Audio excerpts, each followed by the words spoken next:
Hi, Mark Shiell here, founder of the Conducting Studio and conductor.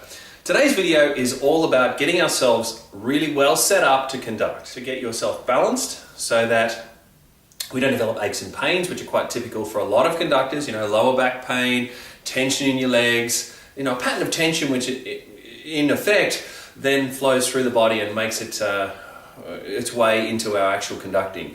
So let's start off by getting ourselves well balanced in terms of our setup with our feet. So our feet about a foot apart, hip width apart, and we're facing forward. Now, from this position, imagine that you're quite broad across the shoulders because we want to be open to the ensemble.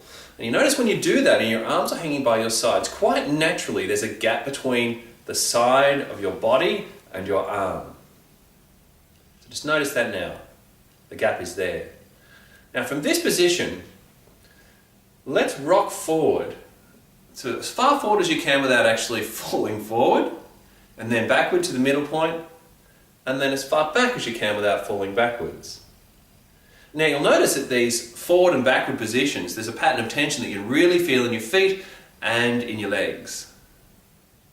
Let's call those points the sort of extreme points. So we come back to the middle now and find the spot that feels balanced between the two extremes. So now let's do the same thing to the left, as far as you can, back to the middle, and right.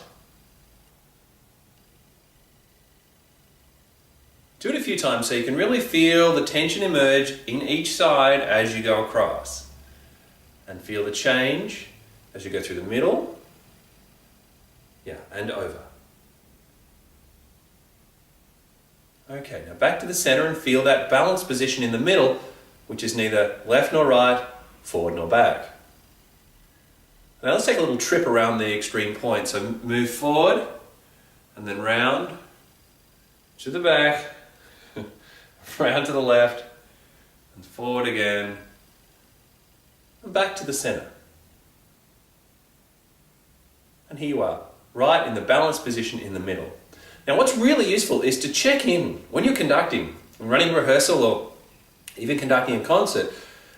Every little bit of time, just check in to make sure that your position is balanced and in effect at ease. Because from this position you will feel very light, very buoyant, very balanced, and you won't feel emerging patterns of tension that are then going to get into your conducting and affect your ability to be free and expressive with your conducting technique.